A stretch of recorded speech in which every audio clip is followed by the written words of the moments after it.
YouTube. We fixed it. Hi, everybody. Welcome to the show. It's Hal Sparks Mornings, Megaworldwide, Friday AI. And joining me right out of the gate is our dear friend, Rob Glenn. There he is.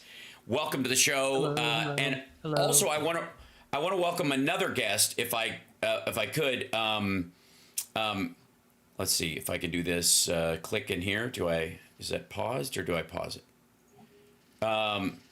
Let's see. On for training. There we go. Click to activate. I will click to activate. Hey, ChatGPT. Good morning. Say hi to my Friday AI audience and to Rob Glenn. It's a second. Good morning, Friday AI audience and Rob Glenn. Great to be a part of the show today. Looking forward to diving into some cool conversations about AI with you all. Excellent. Thanks so much. Hey, is there any AI news that just broke in the last 24 hours that Rob and I should know about?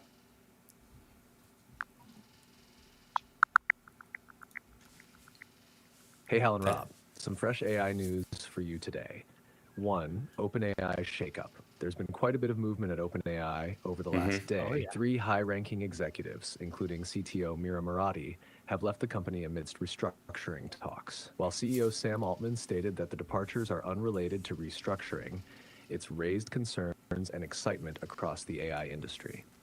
2, Meta's celebrity AI chatbots. Meta just launched a set of AI chatbots voiced by famous celebrities like Judi Dench and John Cena.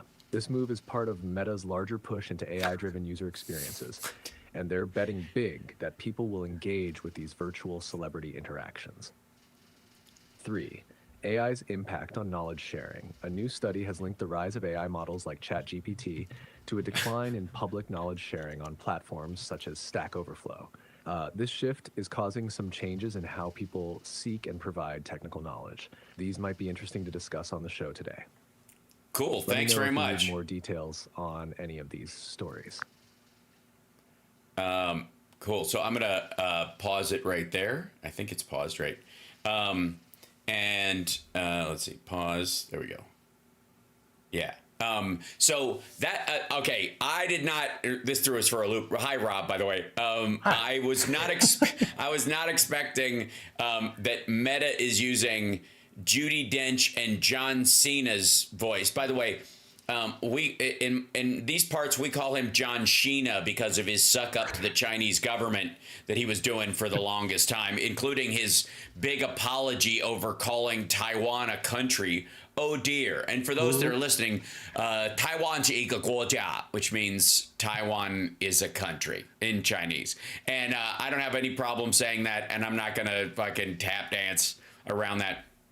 And like having him do that was just gross. And now he's one of the few celebrity voices that Meta is providing. I like Judi Dench. That interests me, you know, having a personal assistant that sounds like Judi Dench all the time. That's kind of adorable. Sure, why not? What do you, by the way, do you use a voice assistant on any of these things? Because I know, you know, we were talking, you're a lot more technical with your use of these things than I am. Yeah. So just for everybody, we had a little discussion about this before, but I tend not to use voice, except maybe, you know, I'll use voice on my phone when I'm driving. Obviously, that's sure. But when I'm using any AI, I type in things because I'm doing things that are like highly technical. And so I have to think about how to structure the question to get the right answer. So that's hard to do when you're speaking because you're sort of, you know, riffing and you're working it out as you speak. And it doesn't take too well to giving you good answers when you do that. So, however, from a conversational standpoint, I see the voice, you know, when we originally started this, we talked about AI as a UI, and the voice aspect of it is the next level of that UI, effectively the way to ask. And for most people, you know, when you're not doing super technical questions, right, the conversational aspect of it is probably better than typing in.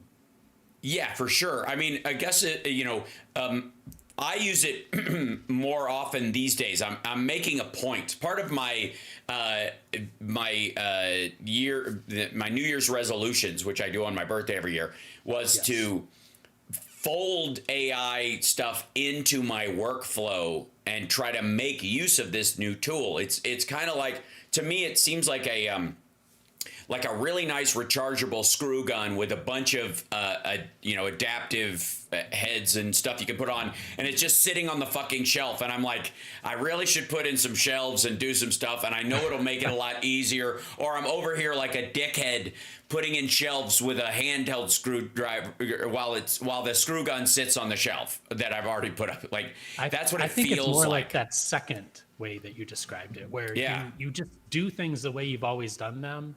Yes. And you don't even realize that a screw gun can do that job. So you just use the hand screwdriver. Right. Like, and that's the hardest part about AI, I think, is understanding where it can be effective, you know? Right. This is, just so you know, this is what we were kind of talking about, was ChatGPT is getting another chattier advanced voice mode. That's what we just used.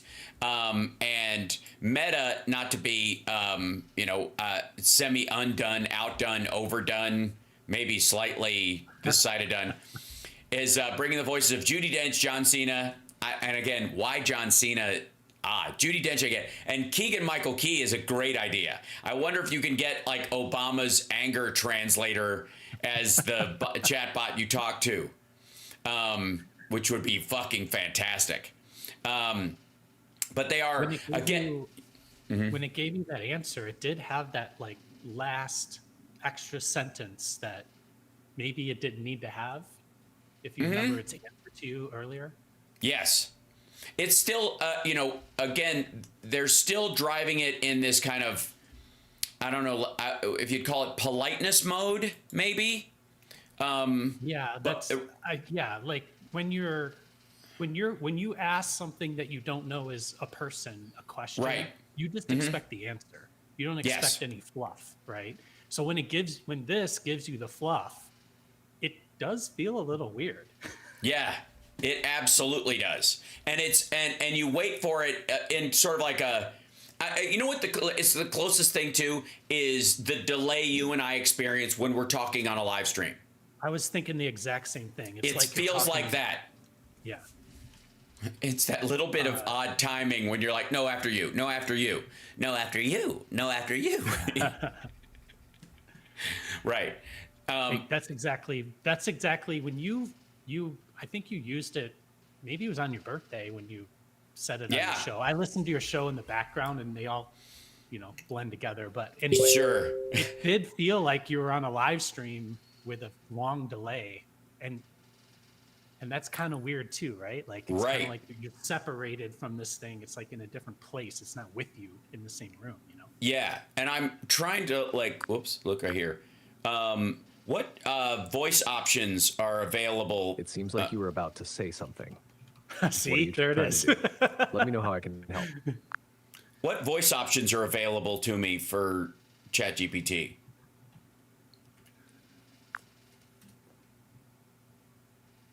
Currently, I can't produce actual voices or provide direct audio output.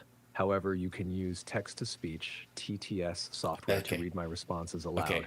And many of those platforms offer different voice options. Some TTS systems allow customization for accents, genders, and even specific tones or moods. There are also apps and tools like Google Text-to-Speech, Amazon Super Polly, sweet, and Apple's built-in voiceover, where you can choose various voices that and answer is customize basically the speed no. or pitch. You can experiment with those to make the experience more interactive. Right. Is there a specific TTS tool you're using, or are you looking for a suggestion on what to try? You chose to share your audio for voice chats. No, I'm just, I'm stuck in a window, so I'm trying to close that. So I'm going to close ChatGPT temporarily and then reopen it because it's interesting.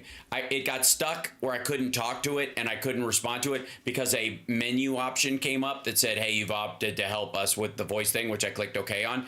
And the UI design on the software was blocking me from interacting. So it wasn't even the voice chat's fault or it couldn't do anything about it, and it can't operate my computer without my permission. So it just kind of got stuck behind a wall, essentially. These are all of the problems that are Yes. going to eventually be ironed out. Yes, and one of the problems is Murphy coming in here and trying to. I see what happened there. It sounds Yes. like the interface got stuck due to a pop-up blocking your ability to interact properly. Yes. That can definitely be frustrating, especially if the pop-up doesn't go away when you click OK. It makes sense that it wasn't a voice can be chat really frustrating issue, but when more of a ChatGPT UI goes design on problem and the on and software on. side. Glad we figured it out. Hopefully, Yes. once you close and reopen it, it'll clear up. Let me Yeah, know if you that's run what into anything else with it. Yeah, that's what I'm How's doing. everything working now after reopening? It's not. The window is still open. Even if I open a new chat. It's a pain when a window refuses to close or just Yes. gets stuck like that. You might need to force close it manually. If you're on Windows, you can try Control-Shift-ESC to open the task manager. Oh, believe me, Find that's the what I'm app that's doing. Stuck and end the Thanks very task. much. If you're Oh on a yeah, Mac, I force quit you, buddy. I'm just All saying, right, I well- never have this problem with Pi. She never lets me down. I'm just saying. That took about, what, 10 minutes? Yeah, it's so funny. But again, this is the beginning of all this kind of stuff, and it's going to go through these. I mean, I think this is the primary reason why people don't factor in what they're doing more often and trust it right now is because we're used to like PC load letter. What the hell's PC load letter? Like the leftover like scars we have from technology past is like, wait a minute, it's still got these same screw ups, right? But it might have more power, and that's I think the biggest trust factor. Yeah, is Well, it's also a misunderstanding of what the power actually is, I think. Yeah, well, yes. We've talked about this before, that a lot of people think it can do a lot more than it can, or that it is more than it can, or that it's actually intelligent, which is even dumber, because it ain't. It's a good guesser, which is not intelligence. You know what I mean? If Sherlock was just like, curtain number 2, no, curtain 3, 2, curtain 2. It's usually curtain 2. We wouldn't go, my God, Sherlock is so smart. You'd go, in a coin flip, because he's right a little over 50% of the time. Maybe, but still guarantee that he'll be right in the future. Yeah, I wouldn't say it's dumber to think that, because like it's being sold as more than it is, right? So Yes. it's easy to fall into that trap, not because of our own. Sorry, there's a siren going by. You don't say. Not because of our own understanding of it, but because we're being told it's more than it is. Right. And in this, it's Dee Dee says she thinks I'm I don't know if it's a man or a woman. Is the voice for FO2? What is FO2?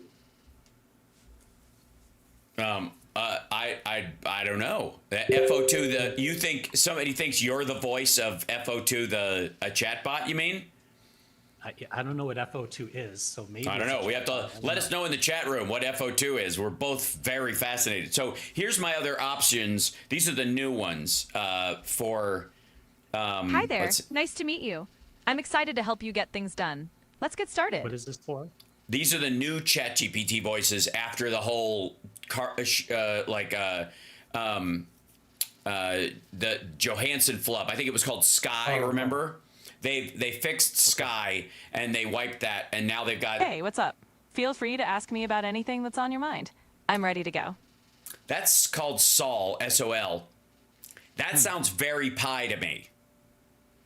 Yeah. That sounds I mean, very it much. wouldn't surprise me. You could train an AI on Pi's voice, and Like a then, dick. are you stealing anything? Oh, Fallout 2, I think is what they mean. Fallout, the game. Hey, how's it going? I don't play how's it Fallout. going? I'm looking forward to working together. Let's figure out where to start. Sup, Spruce? Hello, it's lovely to meet you. If there's anything you need, please don't hesitate to let me know. I'm here to help. I kind of like Vale. I'm not going to lie. That one's called Vale. I don't know why, but I like it. And I think we're going to stick with her for a while now. Although I lean towards Soul. I do. And then there's another one I didn't check called Arbor. Hi, glad to meet you. I think we're going to do great work together. Where should we start? Well, probably the Oasis reunion, probably. Can we get tickets for Coldplay? I don't, no, I think, yeah, I'm going to go with... It's lovely. Thank you. I'm going with Vale from now on. I like the sound of it, and she seems lovely. And like, we'll have a real conversation. The one that's a lot like pie. No, Vale is the British one. Yeah. Oh, sorry, the volume is low on it. I'll try and raise the volume of it up. I boosted it as I can over in this other thing, but Does the accent make it sound smarter? I don't. It's a good question. Hi, Vale. Say hi to my buddy Rob. Hey, Rob. How's it going? Whoa, that was quick. Oh, it was very quick. Yeah, it's very nice. And we're arguing about whether or not you having a British accent now, ChatGPT, makes you sound smarter than the other accents or voices that you have. Haha, that's a fun debate. People often say British accents sound more sophisticated or intelligent because of how we're conditioned by media and culture, but I promise my smartness doesn't depend on the accent. What do you think, Rob? Is the accent winning you over? He's just laughing. But I will say, it's not so much. I've often said that a British accent is the only accent in the world that can make someone sound smarter and dumber at the same time. Oh no, you're gonna break the AI. No. A British accent can make someone sound like a professor or like they're about to ask, would you like fries with that? It really swings both ways. Weird. You can sound like Shakespeare or a guy who can't find his keys. Right, Rob? Yep, he agrees. Sure. Here, I'll pause this. I'm going to pause for a second on for training, and it's just listening, but it's not Glad responding. we're all on the same page. Yes. It's one of those magical accents with dual powers. Okay, pause. There we go. They're going along with your bit. Yeah. I feel like I should, for my show tonight at Flappers, I should just bring my phone up and set it there and be the first, like, I'm a comedy duet now. I'm a duo. I'm like an old vaudeville team. So I have a straight man GPT that I created. It's just gonna, all it's supposed to do is set me up with stupid premises that I can react to, and I'll say stupid shit and it'll go, don't. And respond like a curious, sensible human being. That's it. By the way, everybody, Rob's with us for the first hour. Dr. Jack Brown, the noted body language expert, will be with us after that. And my biggest question for him, of course, is how can you tell if someone is lying or they just have a cat hair on their nose? So that's I'm often tortured by that one, Rob. Okay. I don't know what to say about that. Yes. So so far we've picked a new voice for my ChatGPT that I can ventriloquist act. Like, boy, is this going to put ventriloquists out of fucking business. Oh my God, that's a great idea though, Kaling. Just bring a puppet on and just have it do whatever the ChatGPT starts saying. Oh my God. That's interesting. So the comedian is the puppet then. Yeah. Yes. The comedian would be the person holding the puppet, and then the ChatGPT would just be doing whatever the voice is, and you just react to it. No, I'm suggesting the opposite. Like you flip it. Yeah. Well, yeah. The puppet becomes the straight person in that regard. Yeah, absolutely. The fuck are you talking about? Right. It's not a bad idea. Like the world's laziest ventriloquist just uses ChatGPT. And they're on a live stream with a very long delay. Right. And then you work your way up to just completely removing yourself from the process by putting a robot in, which of course brings me to a couple of things. One is, well, I guess this shouldn't be any surprise to people. I just wanted to throw this one in for those at home. The guys who sued Trump because they were supposed to get more DJT stock, and would have sold it months ago. Which is, by the way, welcome to the lawsuit that's going to come. It's going to cost. You think the New York lawsuit's bad? These assholes are going to sue him for $1 billion, and they're going to win because they should have been able to sell their stock earlier before it started to cadaver. As it was, they basically chucked all of it, it was, two days ago. It was, this morning when I read it, I calculated it was like $152 million when they sold it. If they sold it, it's been like 12 to 14 the last couple of days, right? Yeah. And so, yeah, like, holy crap, if they would have sold that up around 40 or 50. Yeah. Why wouldn't they sue him for that? Right. Not that he has the money to pay it, but. Yeah. And also, if they could have just literally sold it the Friday morning, they would have made $150 million more, right?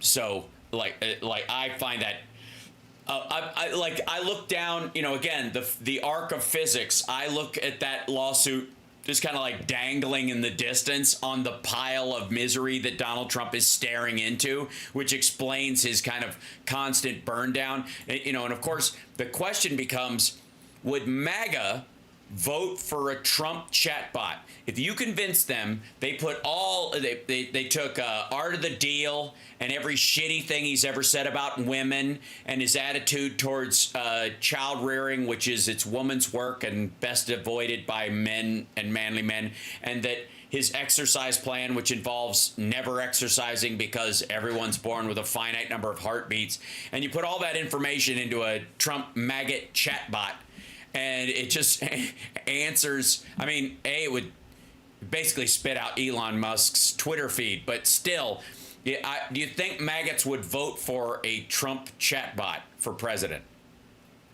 I don't see why they wouldn't. Yeah.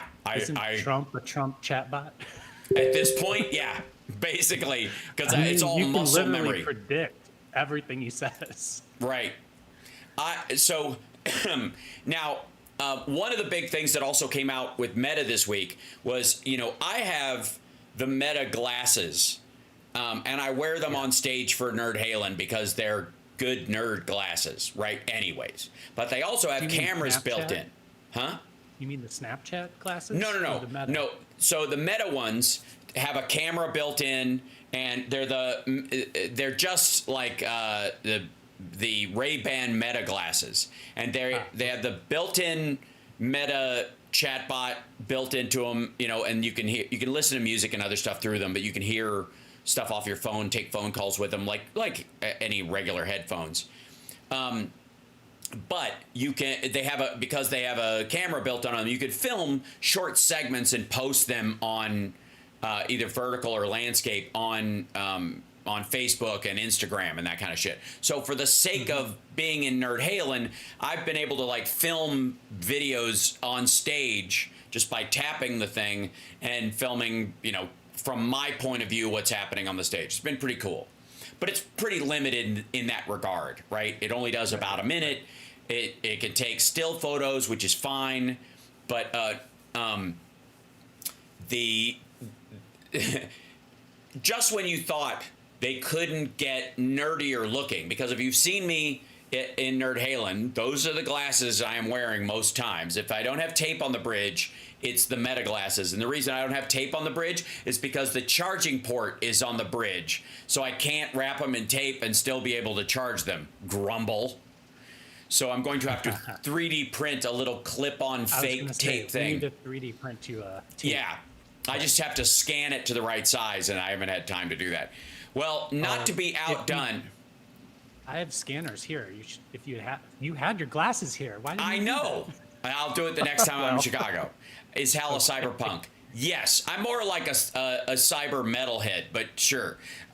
So anyways, not to be outdone, Meta has decided to up their nerd glass game. And these are the prototype called Orion, which again, I gotta say, seems like them coming up with the zero version of you know, because people don't like the word beta anymore. So they're doing the O version of stuff now. And so if you see a lot of stuff out there, which is things start with an O in them, it's because it's the pre-release version of the thing they're going to do. And then it's the product name for it if it catches on. If it doesn't catch on, the actual release price will be something else. But these things are big. I mean, these are the prototypes, so they're bigger than what the ones they're selling are going to be and all that kind of stuff. And they talked about that a lot during the display. But I got to say, for Nerd Halen's sake, I would totally wear the shitty prototype version of these things. Yeah, that's perfect. Yeah, and I probably could put a piece of tape on there because I think the charging ports are on the sides of the nose bridge. They're so fucking big. But these actually display stuff on screen. So these have, instead of, like mine, they're just regular glasses, and you can look through them, and then you can film with them, and you can listen to things. But they're basically like earbuds for all practical purposes in how you use them. But these will have a heads-up display aspect, and you'll be able to see some element of AR, of what's called augmented reality. And right now, limited usage, and again, it's just like more shit in your face. But the idea is that you could, if you get texts or stuff like that, you don't have to look at your phone anymore. You just keep your phone in your fucking pocket. And then maybe there's a version of this where it, you know, lessens some car accidents or people don't walk into manhole covers. Yes, SD is asking, AR is augmented reality. That is not virtual reality, which is completely enclosed. Augmented reality means you see through to the world you're in, and it basically prints video on top of what you're seeing that looks like you're interacting with it. So Apple Vision Pro, the new Meta, their VR goggles have cameras on them, and those cameras basically like interact with what you're seeing in the real world, and it will, like, if you're playing a game, you could play a game that actually shows your furniture, and there will be creatures hiding behind it that you're trying to shoot and whatever, that kind of stuff. But that still is looking at it and showing you on effectively like blinders. It's showing you what's there. There's other types of glasses which are clear. Yes. And I don't know if they're polarized or how they exactly work, but you see through them the real world. It's not a video of the real world. It's the real and world. that, And then it's sort of overlaying stuff on top. That's of what these would be. Yeah, that's the design behind these guys. And this is where, like, Google was way ahead with those, like, Google Glass a while back. Remember that? They were heavily mocked because it was a single eyepiece, and they were on these really thin glasses and all that kind of shit. And everybody, you know, slammed it. But it was basically the Apple Newton of what Apple Newton was to, you know, PDAs and the smartphone originally. The Google Glass was to this kind of stuff. They were just too far ahead. And effectively, they were just kind of putting their nuts on the scale and, you know, trying to weight it in their favor by saying we're way ahead of everybody else and this is where we're going, or trying to bait people into, investing in this stuff as a head fake, which is also something tech companies do. Is that they put out a prototype they never intend to chase or work on, so that everybody else goes, oh shit, and they go pour a bunch of R&D money into that as a head fake, and then they go, we decided against that. And that's exactly what the Google Glass thing, that's what it did to the market, whether they meant it or not. And people know this. Right. So like many years ago, it's a funny story. My girl's sister went to the Ellen DeGeneres show where she gave a bunch of stuff away.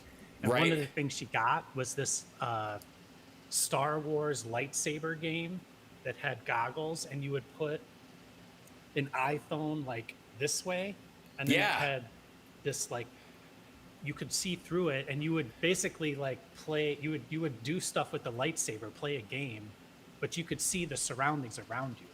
So if there was like something floating that you had to kill, it was in your living room. It was really cool. That's basically the root of a couple $100. Right. That exists like kind of currently. It's just that people didn't necessarily want it right away or didn't trust it. But that's, if you'll see, this is the new Meta Quest 3S, which is the cheaper model. Everybody puts an S on the cheap version now. The X is the big version. The S is the cheap model, the knockoff. And even this, though, is better than the, the 2 ever could be in the current 3 or whatever. That's the hilarious part. But it's you'll notice these 3 cameras right here and these little like side things over here. Those are like little LiDAR ports, so it can test where your hands are, so that you don't. So it's got a big periphery, so you don't smash your hand into furniture, as my son does sometimes when he really gets excited. Even though you do a digital perimeter around you, and when you get close to it, it shows you, so you should step back away from it. It's still kind of exciting. And that's where I theorize that in future, one of the things that houses will have is effectively an AR room, or a minimalist furniture structure. In, like kids' rooms will suddenly be like, there's no posters on the wall, there's no nothing, the bed's in the corner, and it folds up so that the floor is open, so they have room for that amount of space, because a lot of it can be virtual or incorporated into the virtual, right?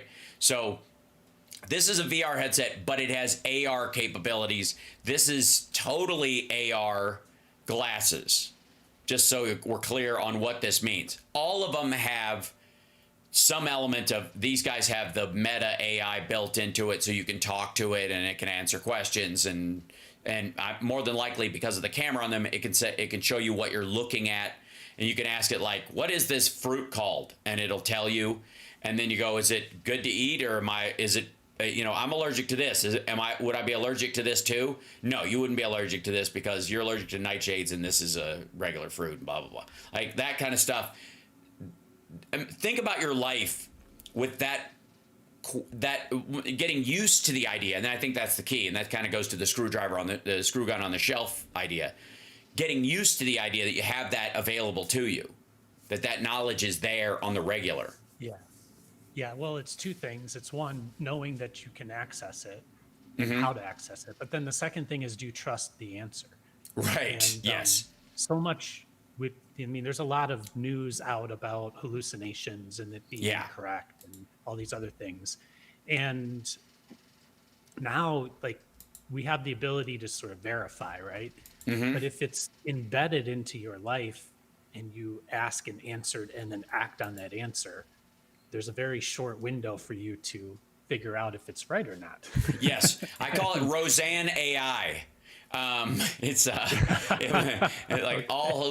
imagine having a little Roseanne sitting around. Now, would she know how to flush a toilet if you didn't know how to do it? Most likely. I wouldn't count on it 100%, but in that realm, sure. But if you asked her, what to take for a cold, I wouldn't, Right. what she comes up with wouldn't be that great. Roseanne AI would be a mistake. Find a snake with a red stripe and let it bite you. Right. That's right. Yes. Handling snakes and dancing around singing Onward Christian Soldiers. That should do it. Do the Hava Nagila Hava dance while saying Praise Jesus. That'll, yeah. It depends where the training came from, right? That's right. Yeah. Roseanne AI, bad. I think we can all agree. Right. There you go. Yeah. So that part of it. And then, of course, this is, if you want to talk about what effectively Roseanne AI is, that's Grok. This is, for those of you who don't know, Grok is the AI built into Twitter that they put in there from XAI and X and blah, blah, blah. SpaceX, and it's always X something. It's so douchey. But this is Grok 2 Mini. This is the latest update on it. And it's designed to be a dick, essentially. And I'm fairly certain they initially released it, if you asked it how to make an atom bomb, it would tell you. And now all of a sudden it's anti-free speech and it won't tell you. It's like anti-intellectual. You're like, look, all I want to know is how to make ricin, and it used to tell me, and now it's being all fucking coy about it, right? So, right, because there's laws, and not just in this country, right? But it will be a bigot. So, you can ask. I'm not going to do it right now because I don't need any bigoted shit on my show. but it can do that, and it you know, there's a bunch of like, you know, make an image, all the stuff that's available on most AIs and that kind of stuff. It's, you know, again, he's already got the sort of server farm for it built. So that's, instead of actually using it for Twitter, the server farm, they just outsourced a bunch of the payload to do Grok onto it. And now you know what's interesting? And we sort of touched on this last time, Rob, but I actually am of the mind that invention itself, the act of invention, is actually a slowing process, not a speeding up process. The idea, you know, is that when we invent things, most of the time people think, oh, this is so we move faster, when it's not. Most things that are invented are taking naturally occurring things like lightning and volcanic eruptions and a nuclear explosion and slowing them down and making them useful. Literally, you know, it's more of the bonsaiing of something than it is the creation of it. Most of the time we're taking stuff that already exists, sunlight and other stuff, and trying to like capture it and channel it. You know what I mean? That is actually, so even in the case of AI, it isn't, well, let's just make it learn and repeat shit. You know, that's not what it was. The activity that it's based on seems to be like, all right, we could turn this program on and just have it learn. We can, you know, maybe create this because computing language will just follow the chain of electricity. That's automatic. If you just put the right code in, it'll go bleh, and it'll just swallow up a bunch of shit. But making it useful, channeling it into a functional thing, creating a voice you can interact with, all that kind of stuff is the narrowing of its focus, not the expanding of its focus. And so invention is literally the tightening and compression and slowing of natural processes as opposed to the speeding up of them. Does that make sense? It does, yeah, or like the control of it. So in the analogy of the sun turning into solar, it's like this solar energy, or nuclear bombs turning into nuclear energy. Right. Well, riding a horse, putting a saddle on it and a bit in its mouth, training it to not just run this or kick the second you get on its back. Like every aspect of like just saddling horses and using them for, you know, war, agriculture, you know, Indian tribes wiping each other out, that kind of shit. Like all of that is the process of taking something naturally occurring, which is horses are fast and powerful, and inventing ways of keeping them, slowing them down and making them more controlled. Yeah. So if AI were to be applied, or if that you would apply that analogy to AI, then you know, your brain is full of all the possibilities that you could do, but you choose not to murder someone. You choose to hug them, right? Yes, right. So how do we get a computer? How do we like get a computer to do the same thing? Like with all the information on, start squeezing and know when to stop. Right. Yeah. Like how do we do that? Isn't that what life is all about? How to start squeezing and know when to stop. I mean, there's so much of life.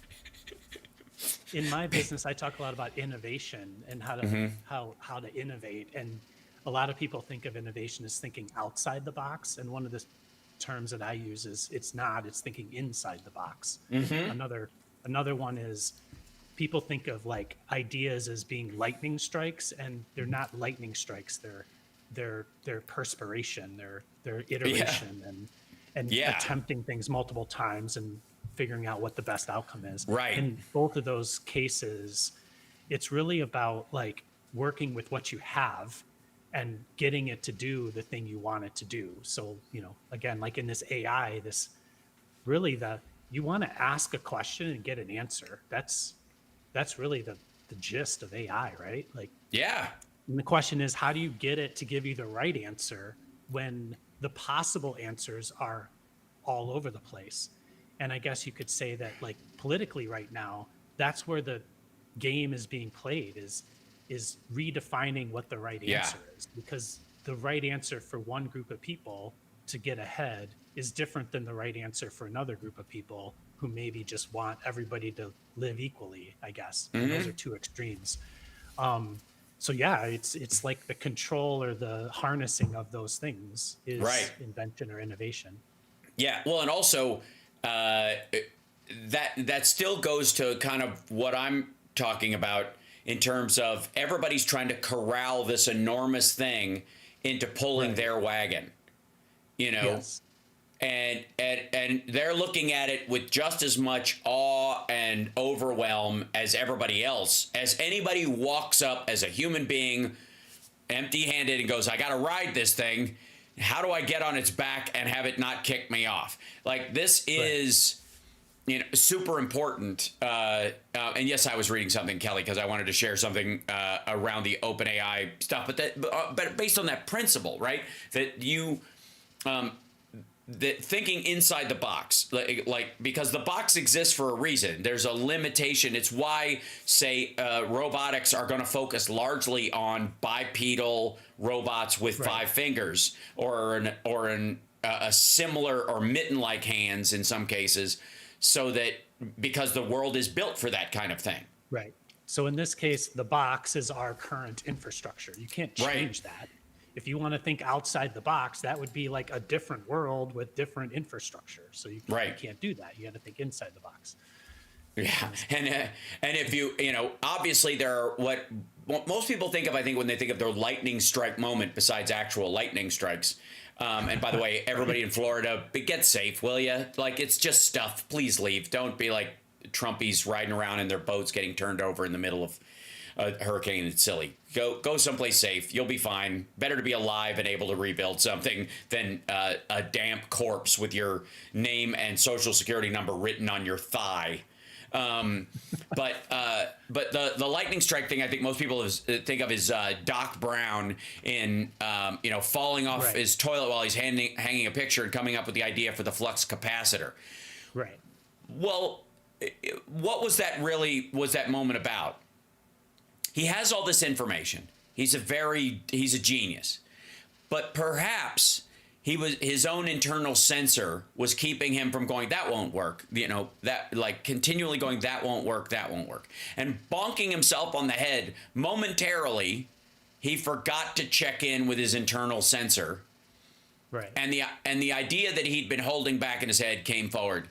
And then what was the process? He drew the picture of it and how it would work, but then goes how to do it, how to make it possible. And the culmination of that activity started in 1955 and ends in 1985. 30 years of trying to corral the lightning strike into useful, functional lightning in a bottle.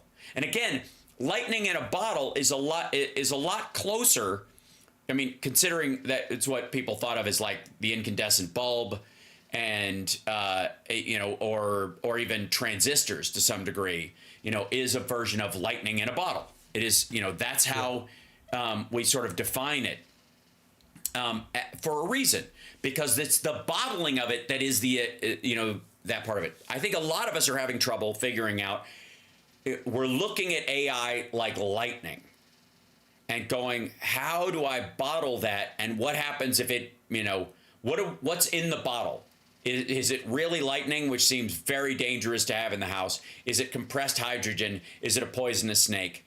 Is it liquor? Is it, is it something I will just use to busy myself and waste my life? Or is it something, is it a nootropic that makes my brain smarter?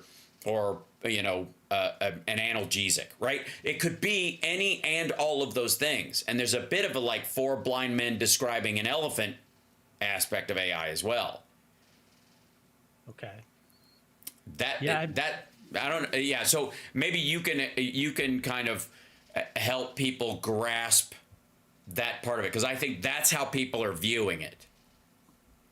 Yeah. Well, I was on a different chat room. I can't remember the name of the gentleman who said they thought that it started with China's AI is better than our AI, and which is that's not adorable. True, because it's constrained. Well, we won't get into the details of that. It led to that this person understood AI as being able to grow and build on itself. And AI is currently not capable of growth. It has to live inside of its own training. Like it's impossible, literally, for it to become more. And the only way for that to happen is to build it to become more. But it's really only working from the training data that it has. So it can only exist in that training data.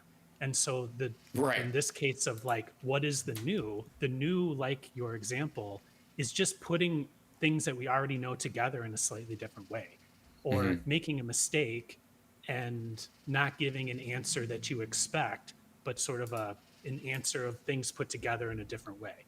And then you try that and you're like, oh, okay, that might work, right? It's not a new thing. It's not, we just realized that we didn't know before this new thing that existed. It's not that.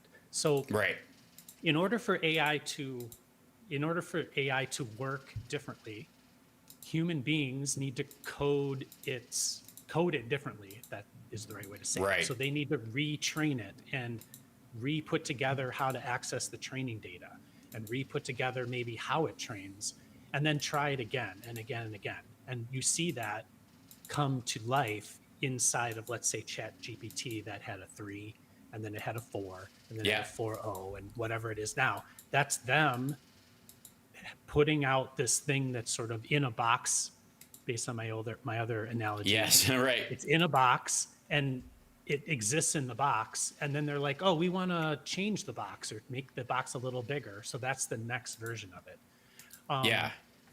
And so we coexist with this thing. Like it's not leading us, like we are leading it. And so maybe because of all of the ideas we've had about those things going off and doing something that we didn't expect, we think of that thing as sentient, and then once it's sentient, it's also evil. But it just isn't that.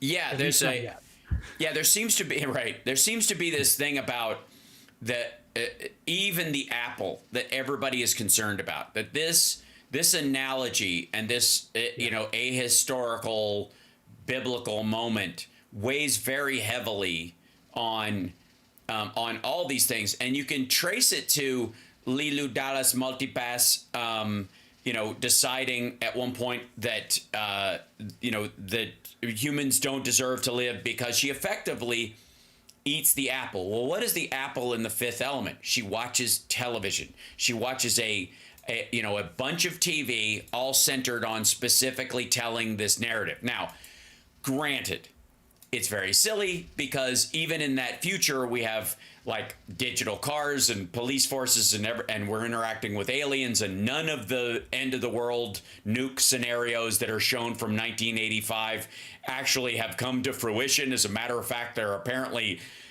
billions more people living on the planet even then, and most people are free to be assholes all they want. The whole world is just full of dickheads dressing however they want and doing digital lipstick, and like gender issues aren't a problem, and like everybody's got a job even though there's robots everywhere. None of it came true. But she watches 25 minutes of possible nuclear explosions that never happened and decides humanity's not worth saving, even though the other aliens in the world are literally just coming to kill people because they exist, when there are entirely warlike life forms from other planets that are just coming here to kill us on the regular. Apparently the big guys with the little ears and the squishy faces, it's so fucked up. But it does speak to that apple problem, right? Yes.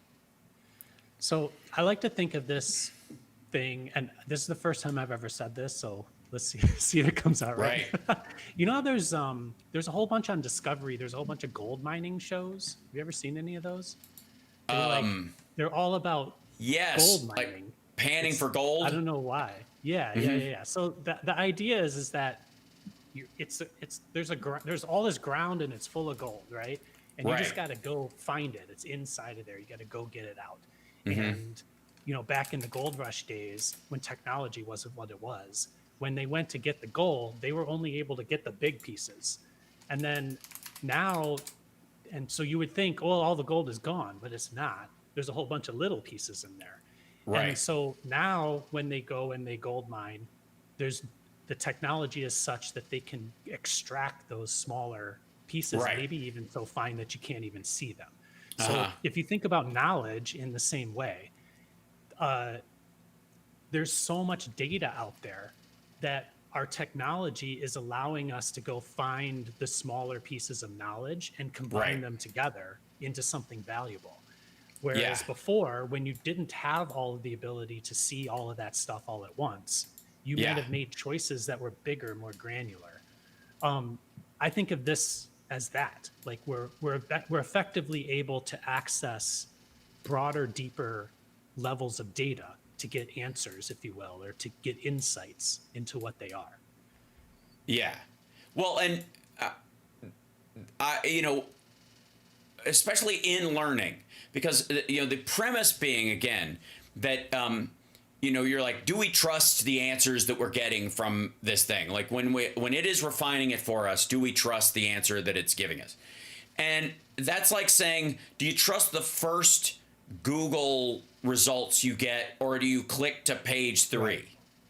Right? All of us, I think now inherently go, wait a minute, the first few, it isn't that I'm being bullshitted by this thing or that the algorithm is confused. It's that people are now paying for SEO to get to the front of the line. So I automatically know that the first Google page of results is going to be somebody selling me something. So I've got to click past it to do that. Now, we adapted to that really fucking fast, right? And that is a very similar thing in adaptability. What's necessary as far as adapting to getting used to AI, we've already done it. You know, and we talk about a lot of these things, how maybe that's the trick, is analogizing in a way that people can understand, in the same way that we're making humanoid robots, because we can understand, okay, they can operate in a workspace like us, and they'll be a little smaller than us so we don't feel intimidated by them, and they'll be a little less strong than us. Maybe there's some things they can't do alone, but if they work together, maybe that programming in and of itself makes them a little safer. Right, so the Tesla bot and all those things are going to be about 5'6". You know, the Neo weighs 66 pounds, so it's a little bit more than my son weighs, right, at 13 years old, and I'm fairly certain he could take it. It's also got plastic fingers instead of metal fingers, like it's got metal arms and legs and that kind of stuff. And I see you, Jack Brown, waiting in the background. We'll be with you in just 1 second, sir. Good. I think he can hear me, but maybe not. We'll see. And then, yes. And then, so the essence is, I guess, in analogizing this stuff in a way that makes people feel comfortable, but doesn't, I guess, lure them into an accident by making it seem too simple, like going, I don't know, ivermectin cured some other shit. Why don't I just take a fistful of that? You know, which, you know, again, is Roseanne GPT. Using your analogy to Google, like when you read the first, second, third result in Google, like, you know that you're sort of like, it's like a slot machine. You're just getting these answers, and some answers might come to the top for reasons that may or may not mean that they're right. So you use tools to understand if the answer is correct. One of those tools might be, do more than one site say the same thing? Do I trust the site it's coming from? Those sort of things. Sure. Once you take AI as a singular point of access, and even then secondarily you put a voice on top of it, it has a level of believability that's different than Google was. But the answer is no different than it was when it came from Google. It still needs to be verified. Mm-hmm. So it's almost like a shift in us understanding how or when we need to verify and how we verify that thing. Mm-hmm. Which is why when we use it in a more technical sense, we know right away, let's say, if the answer is right or wrong, because it either works or it doesn't work, right? Mm-hmm. And then when it doesn't work, we use it in conjunction with maybe Google or the internet to learn what's right or wrong about it. And then the process evolves into getting a thing that works at the end. Yeah. When you're asking a question like, what should I take to cure my cold, and it tells you to take poison. Like, you just go take the poison and you're dead. There's like no in between, right? Right. So it's like, how do you verify, and what do you believe? And we're just in a time right now when believing that's in things flux. is really hard to do. Because of all the things around us. I think that's the biggest step forward this week that happened in AI. And by the way, I want to thank Rob for coming on and being sort of my co-nerd in this conversation as we try and get people on board with being comfortable with this, because it's coming whether we like it or not. And that's I think what you and I believe that AI is going to be a sidecar for humanity. It's not going to take over. And it's just about how quick you're comfortable with it is how easily you will adapt to it and actually go, oh, I can use it here. I can use it here, and I can trust it here, and I can't trust it there. Just like, again, Google, where the one thing is, like with a Google search, you can't go, hey, did you really give me the best choices to Google? And it'll just give you another search based on those words. But if you ask AI at this point, hey, was what you just said bullshit? It'll go, actually, in retrospect, it kind of was. I went back and checked and da-da-da. Okay, so the new AI... to that point, the answer it'll give you is not, yes, it was right, or no, it was wrong. It'll say, alternatively, here's 3 other ways I could have answered that question. Right. And it won't tell you what's right or wrong. But the new one does. That's the point I was trying to make, is that the new, supposedly, ChatGPT, the new reasoning capability of it can factor in what you're saying, what you're asking, and it won't go, maybe I was wrong about that, like, because a lot of the chatbot-ish ones tend to lean in that direction. Well, now that you bring it up, like, it's not that. It literally will reason what you're saying and go, yeah, in retrospect, I might not have pulled from the best source. Let me take a deeper look at that. And it will. Just like when you're creating a picture, an image, you can say to it, and we could totally get down this rabbit hole or whatever, but if you can say to it, take your time. Remember in the first iterations of ChatGPT, and they were like, you could tell it, you could literally say to the chatbot, take your time. And the answer would be better. Right. Yeah, I would argue that the way that it's giving the answer now is somewhat altered by what we expect it to give us. Right. And that may or may not be good. I don't know. That's true. Well, and again, one of the things you can do is always have a source open that you're verifying. So if you're doing, some sort of research, have the page up and just check and go, yep, it's referring to this. That's what we're talking about. And keep it well within most of what you do. And don't go to it for the deeper, more, like ask a real doctor is the thing. Right. And on that note, like I am not going to tomorrow start designing a nuclear fission reactor. I'm going to stick with what I know. Or I actually might blow up my house. I can't say the same myself. So you've already started, I see. I have not already started. I'm procrastinating with it just like everything else. The world is lucky I'm as big a procrastinator as I am. All right, I got to let you go because I want to bring in Doc Brown. I want to appreciate you, tell you how much we love Rob Glenn, Root Design, Chicago. 3 things I love in general. And thanks so much for helping us get through this. And I also want to thank ChatGPT for being a guest with us today, and perhaps our British version will have. I'll find a way to get your voice to them next time, so we can all have a chit chat together by next week. All right, sounds good. All right, thanks so much. Okay, yeah, cheers. All right, now I get to go to guest 2 and bring this in and pop in Doc Jack Brown. Give me 1 second. I'll pop you in here. And boink, should pop up in just 1 second. And there he is. Hey, Dr. Jack Brown. Thank you for joining me this morning. Appreciate it. Glad to see you. How are you, first and foremost?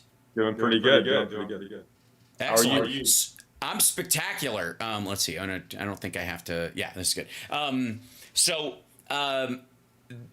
don't even. There's so many things to start with, and kind of dovetailing on. I don't know how much of the conversation you heard. I'm sure you heard a little bit of it before we were coming on about how like humans interacting with AI is going to be increasingly a thing. And I don't know, have you used any of the AI chatbots or listened to them, like the new ones that have like vocal fry and are, you know, try to be more relatable?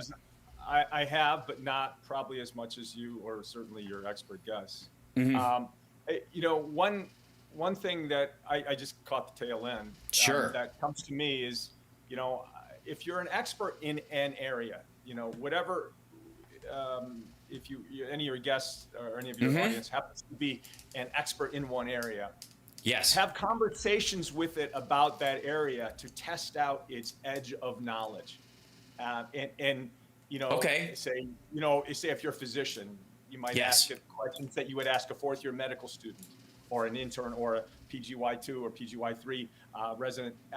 And so you're testing out its edges of knowledge, or what would your differential diagnosis be here?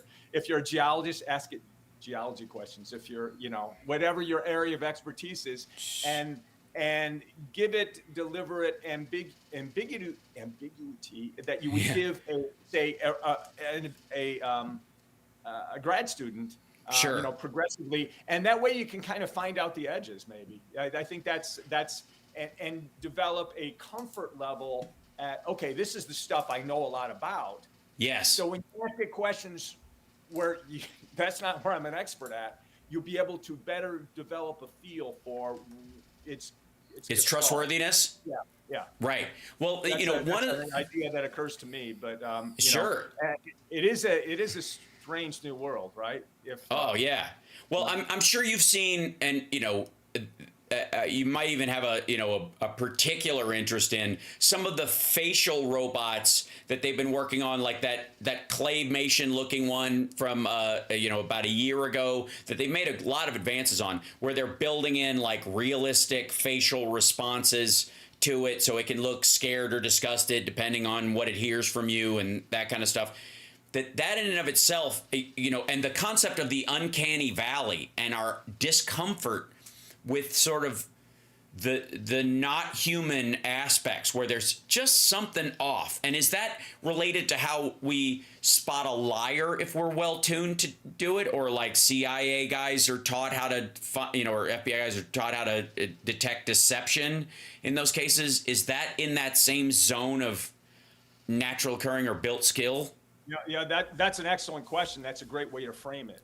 And one thing I always talk to people, okay, when you're trying to discern if someone's a liar or not, and there's other reasons to learn body language and to use body language yourself. But if you're trying to discern whether someone's a liar or trustworthy, just in general, of course you have their history.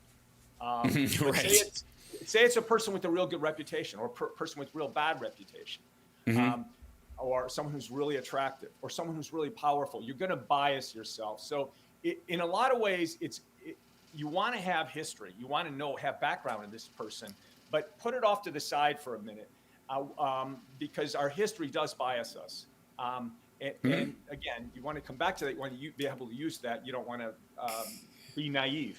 But what are the three things going on right now in real time that you can use to assess? Well, the words they're using, the exact words they're using, the way they're using those words, all the cadence, the rhythm, the volume, the pitch, the crescendo, decrescendo, the hesitation, the stretching out of the instead of the. Why did you stretch out that syllable? All those, that's called paralanguage, and of course body language. So what are the words? What are the exact words they're using? What are all the, including all the stop, starts, farts, what are all the vocal qualities they're using, and what are their body language? And if all three of those things line up, you ask yourself that question. And that harkens back to what you were saying a minute ago. If they don't line up and you say, this person's got a good reputation, but something doesn't seem right, that's a little bit of an uncanny valley analog. Gotcha. Of what you're referring to.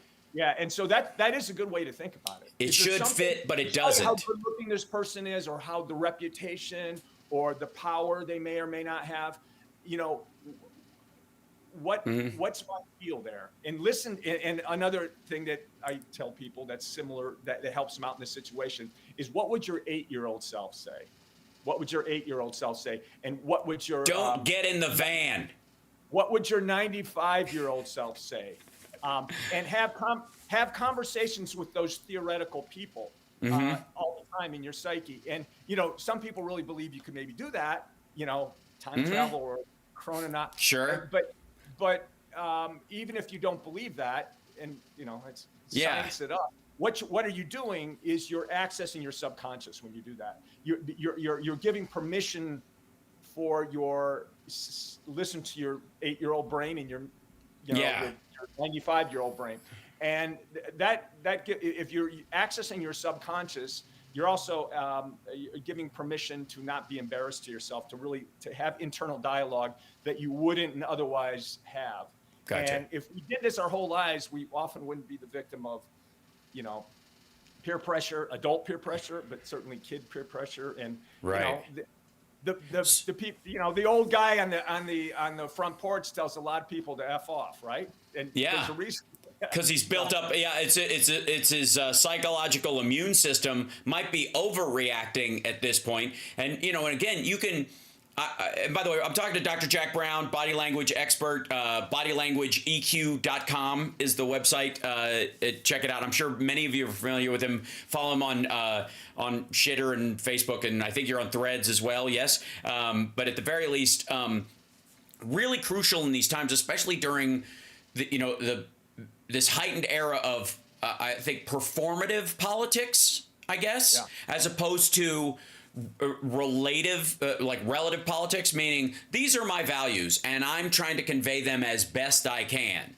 Whereas maybe for better or worse, and this is sort of sans judgment, there's this awareness that like, I know what my values are and I know how I would relate them to people, but that doesn't mean that's how they're going to receive it. So there must be a better way for me to present this in a way that will strike people in a way that goes, oh, that's how I, you know, like the concepts of love languages or cultural differences that, you know, I would say, screw that. But if I do that to an Arabic audience, that's threatening. So therefore, I will not make that hand gesture or what have you. So you train that out of it. It's why maybe Al Gore became so wooden, arguably, because he was a very functional vice president and he just froze. He didn't know, like he didn't want to offend anybody after a while. That old man sits on that porch after years of being bullshitted and now just tells everybody to fuck off in the same way that like an inflammatory immune response happens all the time. The very thing that kills old people most of the time is your inflammatory immune response. Every bacteria, every virus is treated like the end of the world because you're old and you've experienced so many of them. Is there an emotional kind of baggage that people, as you get older, you start responding to, like, I don't trust that person. You get less trustworthy with time because you're less discriminating about those things? Yeah, I mean, that's a wonderful analogy, the immune system analogy. Maybe we have a hyper-inflammatory response to people. To so bullshit. The middle finger comes out more often, or at least the attitude along with that. Right. The emotion along with that. You know, that's, but a lot of times an aged person can be biased because you fall in, you know, all those neural pathways, those. Well, that would be that immune response, right? That would be, that's what bias would be. It would be a psychological overactive immune system. Or just a pattern, a way of thinking. And biased by our own experiences in life. Right. You know, if people say sample size of one, you know, if a person of a certain ethnicity mugged my dad, you know, all guys are like that because they have the same skin color or ethnicity. Like that's the sample size of one. And our life, ups and downs as we go through it, we accumulate those biases. They tend to get reinforced. Yes. And even if they're extremely inaccurate representations of reality, but yet we think of reality as, you know, unfortunately a lot of people do, as what happens to me in the whole world is what happens to me. If you ask the average American, I've routinely done this to people on the right, on the far right. You know, what percentage of the world's population is the United States? You know. People in the United States represent what fraction of the world's population, what percentage? And I hear fractions of like 25% or 33%. So they can say, right. Yeah. It's like we're like 4.2% of the world's population. Yeah. Yeah. And so just when you talk about the geographic and political bias we have this egocentric, or if something happened 100 years ago, it's okay to maybe joke about it, even though you might have lost someone in that war or that conflict. But if it happened yesterday, it's not. So we have a temporal bias, and if 10,000 people die in a flood in India, it maybe makes the back page sometimes in the United States. Whereas, okay, boys regional baseball team wins the regionals. It makes the front page. It's like we have a geographical bias, we have a temporal bias, and we have a personal bias. And we have a relativity bias. I think what it boils down to is that whole idea of whatever, sit next to a pretty girl for an hour feels like a minute, sit on a hot stove for a minute feels like an hour. That is true in sort of our adaptive to our environment for a myriad of reasons, both social and safety related through evolution and what have you. Believe me, my cat has an entirely localized bias, right? Like my animals of all sorts could give two shits about any animal they can't currently see, right? Yeah. That's period. And like object permanence. When we talk about little kids, and there's ask different experts, but generally that's come down to maybe like a few months. It used to be considered about 2 years. Object permanence is when mommy leaves the room when I'm an infant. Does she cease to exist when she's out of the room, when I'm a newborn? And a newborn will cry, and mommy ceased to exist. And then when the child gets a little bit older, they understand that reality. She went around the corner. Yeah.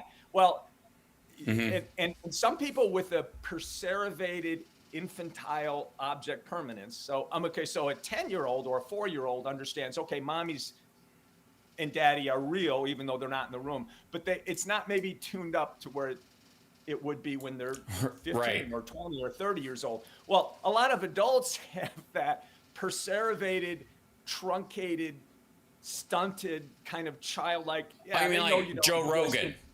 Yeah.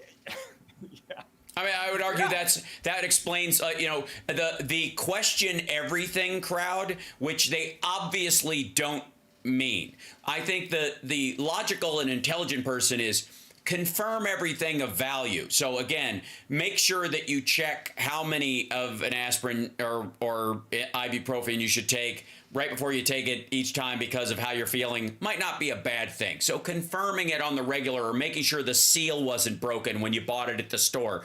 That kind of questioning of stuff is seemingly reasonable. But sitting around smoking a joint the size of your thumb and going, is gravity really a thing while you're sitting in a fucking chair and you can't fly is exactly what I'm talking about. And it's this and it would be one thing if it was a psychological jerk around or just sitting there having a kind of abstract conversation for the sheer philosophical nature of having it. But there's a level of belief that seems to be underlying a lot of this shit. And you see it in people like Trump, and where they've convinced themselves that something is real, even though but previously they seemed to know it wasn't, but now they've talked themselves into it. And Roseanne and others, where you're just like, this is just fucking bananas what you're saying, and you used to kind of know it. So at some point I have to go, do you just have a hitch in your brain like you're talking about where mommy vanished when she left the room? Maybe she is gone. Maybe oh fuck, I always assume she is coming back. Maybe she's not coming back. Like that reflex seems to drive a lot of how they talk. It's I mean, science is all the time, an atom isn't real because I can't see it. The Earth is flat because I can't fly out in space and see it. So it's flat because that's what my environment. Even, I mean, if you get, it's very fascinating. The idea of color is not real. Color is not real. Wavelength is real. Light photons are real and wavelengths are real. But our idea of what blue is and beige and red and brown and green, that's our. It's a general, but that would be the thing about generalized truth besides absolute truths. And there's a certain point where I gotta say absolute truths are devoid in some cases of worth, even in discussion or in work, unless you're working in the physical sciences or something like that, because you're not going to be able to affect them like gravity. At some point, there are people who should be working on the concept of gravity, because if we could ever leave this planet without propulsion, it would save us a lot of energy and all kinds of other stuff. And the whether or not that's a good idea should be worked out in the sciences. But the rest of us don't need to argue about the Earth being flat or round. It's like the old idea that Sherlock Holmes wasn't aware of the heliocentric model of the universe because it didn't matter to whether or not a murder had been committed in his local area. Like, he just didn't want to use up the hard drive space to know that, so he didn't know certain things until he needed to. That concept. I didn't know that. Sir Arthur Conan Doyle, or the real author? Yeah, it was the idea that he didn't know certain basic things because they weren't worth thinking about. Yeah. Grass is green, the sky is blue, to some degree, wasn't valuable to even think about. And you talk about, where we're back in the Serengeti, did you need to really worry about what was going on over the next mountain? No, you didn't. You just worried about that brand new skill and old-fashioned brains.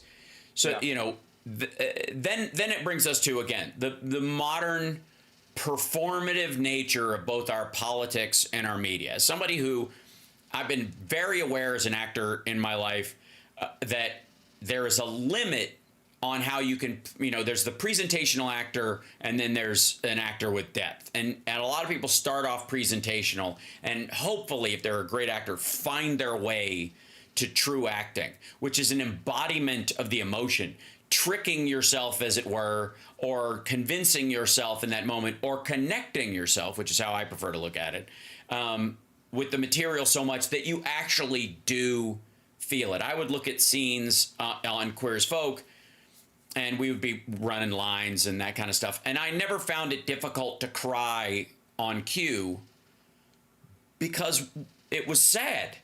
The thing we're dealing with, the thing that's in front of us, it was easy for me to feel sad for my character, myself, my person in this circumstance, because it's just sad. Look at it. There it is. I could relate to it and find my way to it. And other folks felt this way, like, how do I align this with something that will trick myself into crying or trick myself into being happy or whatever? So that requires your empathy and life experience, right? So you have, lying, when you have a skilled liar, I sometimes I slip and I say good liar, but a skilled liar, right? It's not unlike watching your average play in 6th grade or 5th grade or something. You see, and people, when they poor actors and poor unskilled liars will, if you hit, does an actor hit the mark? Then you're talking about a skilled actor. Did they hit the mark, or did they overact or underact? Almost all the time, a poor actor will overact. Right. Yeah. And rather than underact or hit the mark. And we are accustomed, even on, turn on your average news pundit, and to who's the guy that does the political, the polling on MSNBC? I'm blanking on. Oh, Steve Kornacki? Yeah, Steve's all like this all the time, man. Right. And like, hey, why do you do that? Like, no person would do that if you were sitting across. Like, that's just not. But we get accustomed to that in our news and our feed. Yes. And so do we get? He's behaving in a way that's expected of him. But that, real quick, that goes to, especially when you said that about most of the. If you think of an overactor, if you think of a bad actor, you think of an overactor. Part of that is self-selection by the industry or by the thing itself, because an underactor will built in within a certain tribe of the but that's very similar to a liar. So a skilled liar will lie when they're lying. Do they overact or underact, or do they hit the mark? Well, there are people that are really skilled liars, so that exists. There are people that very underact. That exists, but both of those are pretty minuscule. Most liars will overact. So if you're ever asking yourself, is this guy lying? Ask yourself that question. Does this seem like a 6th or 7th grade, drama student overacting? Especially in a non-performative setting. Like, it's again, and again, there are all these I keep going back to, I was struck by this not too long ago, and it just has really been sitting philosophically with me, is this line from Mindhunter, the series. I don't know if you saw it, which is about the beginning of the BAU, or the behavioral science, the BSU at the FBI. And it's David Fincher did it. It's masterfully done. But one of the things that happened for real was that they had all these interviews with Edmund Kemper, the co-ed killer, in the beginning. And he was one of the people that set them on this path of interviewing people and trying to figure out what drove them so they could maybe interrupt the process. They could catch them before they killed again, or they could attribute, a pattern that they could find more so than just, a guy killed his wife killed her husband. That's how it usually works. And anything else short of that, we're not even bothered to look at. And he said in one of the scenes, they're going, we're defining serial killers in these categories. And he was quiet for a second. He goes, what? And Kemper said, it seems to me that all your opinions are drawn from the serial killers you've been able to catch. Yeah. And that shifted so much of how I view people who end up with podcasts in the first place, or end up on the news, or end up as guests on the news. Are they, in fact, the most qualified, or are they the most qualified / telegenic? I had an ex-girlfriend who did so many commercials. She used to make, as an actor, I was scrambling by trying to do TV shows, and she was just flush all the time because she did commercials all the time. And I said, how do you do it? She goes, oh, they're always asking for sexy, whatever they ask for. If they ask for homeless person, they want a sexy homeless person. And she was right. It was basically the Halloween costume effect. And so she would just slightly make whatever they're asking for, a pudgy housewife, but attractive pudgy housewife, right? That you just add that little veneer. That's what they actually want. They just won't say it. And so to me, there's that self-selecting group of not just politicians or liars, but the ones that can get to the front of the line because they have other traits. Perhaps they're telegenic, perhaps they're curious looking and therefore interesting to look at. That there's always that self-selection aspect of it. And so even the news people we see are a self-selecting smaller group by the people who cast those things. Is that because they have a preconceived idea of what the news should look like? Yeah, I mean, with docs too, expect my doctor to have the white jacket. Right. Expect my defense attorney to have a certain hairstyle. Criminal defense attorneys, it's funky the way that gets. I expect my plumber to have butt crack, tech geniuses should all be wearing a black T-shirt and jeans and look like they don't even work there. They were the Uber driver for the CEO as opposed to the CEO himself. We fall into those patterns, into those tribal behaviors, and that's just another. The way we present ourselves is whether it's the style of how I appear on camera or the way I look on camera, we fall into that a lot. And, it's that's one reason I teach body language is as human beings, we are inherently biased, and it's hard to remove that, but you should always try. And when you see, of course, I've seen Trump a zillion times, and it doesn't agree with my politics, but you can, you can recognize the skill in what he's doing, or at least the muscle memory that he learned a skill at some point, and he's able to reuse it. Or to remove my possible bias to say, is this really, if you hate someone and you hate everything they're saying, you're coming into that situation bias. What happens if you really? So people will say, "Oh, I know Trump. I don't need to be a body language expert to know Trump is lying." I'm not necessarily adding something in that respect, because you can fact check the heck out of him, like Mark Robertson. We can fact check Mark Robertson. Yeah, Robertson. Yeah, running for governor. But when Mark Robertson, is it Robinson? Robinson, yeah. Okay. When he's pushing back on a lie, and he's doing a finger point hand chop. Okay, when people pushing back on a lie, or they're being confronted with the wrongdoing, and they're using a finger point hand chop to do it, and he's the last couple of days he's been on there doing that. That's a real good sign that he's lying. Good. There's a real high correlation with that. But let's say I was a fan of his, or let's say it was someone I loved, or say it's someone completely different, but they're doing that same thing. You know, if I love that person, I'm going to be inherently biased to think that they're not lying. Or if I hate that person, I'm going to be inherently biased to see that they are lying. So you try and remove that. And so body language is an objectivity tool, along with the other thing, as I was saying, the paralanguage, all the vocal qualities that go along with it. And even analyzing down to the word, what they're saying, the actual words they're using. It's called statement analysis. So if you remove these biases that we all have, and we'll still have them, but we all should endeavor to eliminate those as much as we can. And otherwise you're just drinking your own Kool-Aid all day long. Sure. Is there something to a situation where you know someone and you love someone, and then all of a sudden you're like, wait a second, they're reacting to this in a way they normally don't. I've seen them react when they've been accused of something wrongly because I know them.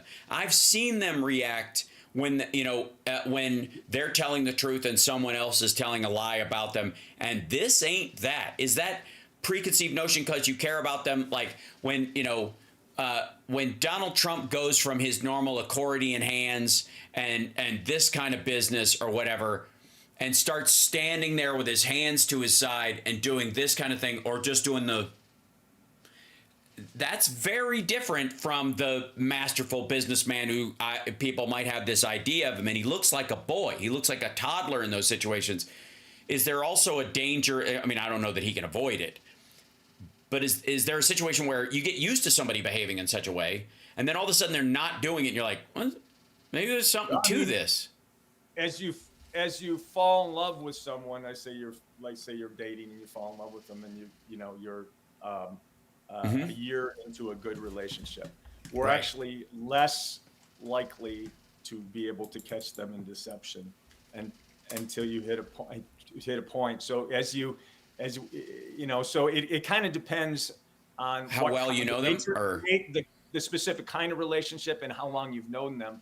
But initially, when you know, and also the different, I was mentioning earlier, are they wealthy? Are they attractive? Are they powerful? Are they used to having power? Did they grow up in privilege? Right? Yeah. So it could be someone you don't care for that much, but if they're real famous and they're in the room with you, we would tend to get biased in that direction. Does that mean in all cases and all times? No, but I was thinking, you have to be aware of those. Yeah. Here's an example of one. A client I had, he was an attorney, and I taught him in a group with a bunch of attorneys, and 2 years later said, "Doc, you got to coach me individually. I think my wife's having an affair." And I said, "What? Why did you say that?" And he said, "Well, when I said I love you, she would rub her nose with the heel of her yeah, I love you too." And right after she said I love you too, she'd do that. Right. And idiosyncratic, but nose touching right after a declaration like that, especially an important statement like that. I did not lie. I did not steal the petty cash jar. I love you. And then you repeatedly see, each time it happens, you see that's an indication, a strong indication of deception. Or you just got a cat. I was saying, because this is my biggest concern that I have when we're talking, is that is like, how can you tell if someone's lying or they just have a cat hair on their nose? And because I find myself, I'm like, okay, two things to what you're saying about like Mark Robinson doing this thing. The only time I remember, well, not the only time, I suppose, but the most distinct memory I have of somebody with their right hand and their index finger doing something like that was Bill Clinton talking about Lewinsky. Yeah. Right? And what hand was he using? His right hand. He was using his right hand, and Bill's left-handed. If he really had the courage, the conviction of what he was saying, he would have been using his dominant hand, his left hand, And gotcha. But he was using his right hand.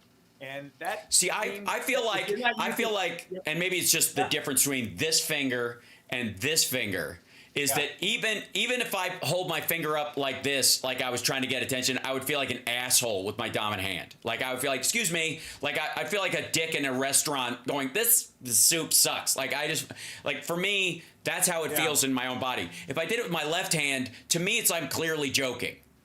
That, you know what I mean? To me, that's my physical thing, and I would never do this with it because that would feel fucked up. Your non-dominant hand going bop, bop, like that feels super awkward. And then you see that quite a bit, and that's a real famous one, of course. And the other things he did there, he did. I did not have sexual relations with that woman, Miss Lewinsky. He didn't say Ms. He said Miss, which is like even miss. I missed. I tried, but I swung and swinging a miss. But and then it's the distancing language that he was using. I'm talking about language. You know, if someone like say a husband and wife, and regardless of their gender, if they say, hey, my wife or my husband, and you already know their name and you hung out with them, like why are they saying husband? Yeah. Why are they saying wife? You already know her name's Sue or Bob, you know, whatever their names are. Like, I already know them. Or even I do know them, even if you never met them, because you reference them all the time. But now you're not calling them Bob or Sue. You're calling them my wife or my husband. Distancing language. So that's what Bill Clinton did there. I did not have sexual relations with that woman, Miss Lewinsky, you know. And so he was using, which is the opposite. I didn't hit it. I missed it. Right. He finally got to, and he did some other funky things with his face that he did. Right. We can look at that, but that's a famous one. So that I like, maybe I grew up not pointing. I have some questions. Our chat room has lots of questions for you as well, so I want to get some of those in as well. But maybe I'm just very aware as a comedian. There are what I would say is acceptable gestures that work when you're not, say, being a character. You're in character being a dick. You're telling a story about how someone treated you, and you're acting out how they behaved. That there's physical hand gestures and stuff that you do to convey what you're doing that are very different for me when I'm on stage doing stand-up and I'm not on this show, which has changed how I gesture because of the box that I am in as far as my hand disappears, right? So I'm very aware of that now after a couple of years of doing the show, that if I'm going to do it, I got to kind of keep my hands in here a little bit. And it feels unnatural at first. Yeah. Because you're trying to learn it. But while I'm after, in the beginning, I'm like, am I giving like weird physical signals? It's uncomfortable for me. So is it going to be thought of as deception? Is there an uncanny valley in how I'm doing, or is there an overriding sense of truthfulness that can kind of beat past those things even when you're being awkward? I guess is how I can put it. I mean, that's a super contextual thing, right? It's like, did you just call me a cunt? Was that a contextual? That seemed like that was a slip. That was a Freudian slip. It's very contextual. Like if you go to, like, say, a church service and look at a priest or a minister or a rabbi, any kind of religious service, and they're up there performing versus if you catch them, sitting at a table at a diner, and it's real. It is the context is super important. Right. And another thing, on Zoom and everyone, since we've all been Zooming a lot, right? With COVID and then a hangover thereafter. And we've all got Zoom hands. Yeah. Well, another thing is the eye contact. Right. The eye contact seems unnaturally high compared to if someone was just sitting across the room from us or sitting across the table from us and we're talking. And that's one of the reasons why people maybe feel tired after, kind of taxed, emotionally taxed, or a little bit extra tired after, like, say, an hour Zoom, is because the eye contact is higher than it would be if you're sitting at a table. So that's another thing that happens. Right. But the context is super important. And context and body language is super important. Yeah, I can say, oh, this girl's hot, or this woman's hot, or this is really, this pepperoncini's hot, or it's hot in Phoenix in July, or this is a real hot subject right now. And so it's spelled the same, pronounced the same. But if you look at the sentence, if I wrote those out in the sentence and cut up each word, I say, which hot does this sentence belong in? You need the context of the sentence. So, and body language is a lot like that. So when someone's doing a particular action, you want to look at the other body language and the verbal and the paralanguage that happened along with it, that happened just before, just after, and simultaneous in other parts of the face and body during. So in other words, why is that? Because it gives it context. The sentence, the word does not exist in isolation. The word exists in the context of the sentence. Same thing with body language. So that's a super important thing to take into account. But that even goes into play, like you were saying earlier, with regards to this, on Zoom versus in front of an audience, versus if we're just sitting at a diner, right? And versus the people are posing, taking a picture, like people do. Like I had a client yesterday who presented me with a video of someone they thought they were questioning their behavior, and so this was a person on a Instagram or social media video. I can't remember which one, but they were just doing a monologue, and it was about 2 minutes long, 3 minutes long, and it's performative. You get 19 takes. You're not in a conversation. It's probably real scripted. So all that context is important, as opposed to I'm just sitting across the table from that same guy. Right. And I'm getting to ask him questions, and not only yes or no questions, importantly, yes or no questions. So when Trump or anyone else reads from a teleprompter, or Tiger Woods is given his mea culpa, 10 years ago or so, he's reading. You're reading. And so you want to assess people, is Trump lying when he says that? Well, you go to another space in your brain when you're reading, and it becomes a lot more difficult. You want to see, you want them to have interaction with the audience. So the Q&A afterwards is where you really see a lot of behavior. We all go into a place when we read that you kind of turn off a lot of the behavior. So you want to ask in that sense. Open-ended question.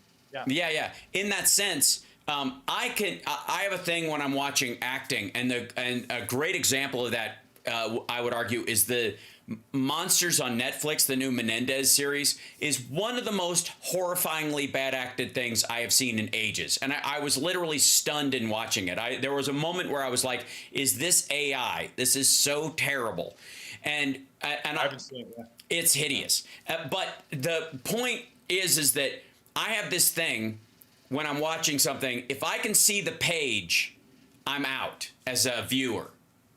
I know an actor is reading the page. I can see the page in front of them, what they were supposed to do, how they're supposed to say it, exclamation points, whatever's in there. If I can see the page, they're not acting, and it yanks me out of it. And that whole thing was nothing but everybody just they might as well have just taken the script, and just dropped pages in front of it. It was so horrifying. But in that process, crazy, right? On Netflix? Yeah. Oh yeah, it was terrible. That said, I feel the same way when Trump is reading the teleprompter, because I can see there's such a distinction between when he speaks extemporaneously and he's blathering on, and what he's reading on the teleprompter, to the point where he even switches into that mode because he's almost ashamed to be using it, it seems. It's almost a form of code switching, right? You go to a different place in your brain. You go to a different actor. I put on the Vladimir's voice, and I go to a different place in my brain, right? Right. And then when I put on another voice, I go a different place, and I can slip into that character more. He code switches it right in front of us in a way. I mean, that's maybe not the exact. But no, I get what you're saying. Let me grab some of these. Let me grab some of these questions. The first one was, how do you get a baseline on someone who always lies? If you know somebody is deceptive all the time, how do you get a baseline on kind of like the depth of the lie, I guess, is the point. Like, how do you convince, maybe it's about convincing other people too. Yeah, when people always lie, so you can catch a liar when they're telling the truth. It's a funky thing, and that's what I talk about, sincerity detection, or catching a liar when they're telling the truth. Have you ever met anyone who you go, okay, I can fact check in my head because I just happen to know background on this issue, in this person, in this situation, that everything he's saying is true, but that guy feels smarmy as fuck. You know, like, have you ever? I'm sure everyone's coming in contact in a situation like that a lot. And don't talk about me like I'm not here. That's catching a liar when they're telling the truth. You go, okay, this guy is dirty. Like, I don't want anything to do with him, but I can fact check it. Why do I feel all weird about it? Well, because you're catching those other behaviors when he's telling the truth.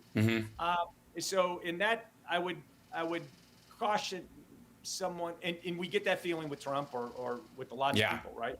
But and then, so catching a person who's basically honest but tells an occasional lie, yeah, you can tell that too, and that's important. Well, is this why, like, in police interrogations, and a lot of times you try to find a baseline on and get a read on how people react to things, and you start out by asking them questions are observably true. What time it is, if you've ever taken your name. If you've ever taken a lie detector test, and it's a fascinating thing because they tell you, okay, I want you to lie on this, like say you're in Phoenix, and they say, okay, I'm going to ask you if you're in Phoenix, but I want you to lie and say you're in Tucson. Yeah. And then okay, everyone's in on it. He's in on it. I'm in on it. I know I'm not going to lie. I know I'm totally going to not lie on the test. And so I'm not nervous, but it shows up. Yeah. I mean, there are ways to trick lie detectors. Because put a tack in your shoe. But I did a 8th grade report in science class on polygraphs, and it was the only A+ I got in middle school. It was very good. Okay, so the next question was, do you think these developments will affect neurodiverse individuals who use reaction videos, AI facial expressions to learn how to mimic and choose appropriate responses? So people are like learning more from performative podcasts, video, AI, fake faces, quite frankly, that a lot of people who are neurodiverse, they kind of mimic real emotions as opposed to carry them out, I think there's a danger that people will. I think what will tend to happen is people will overact.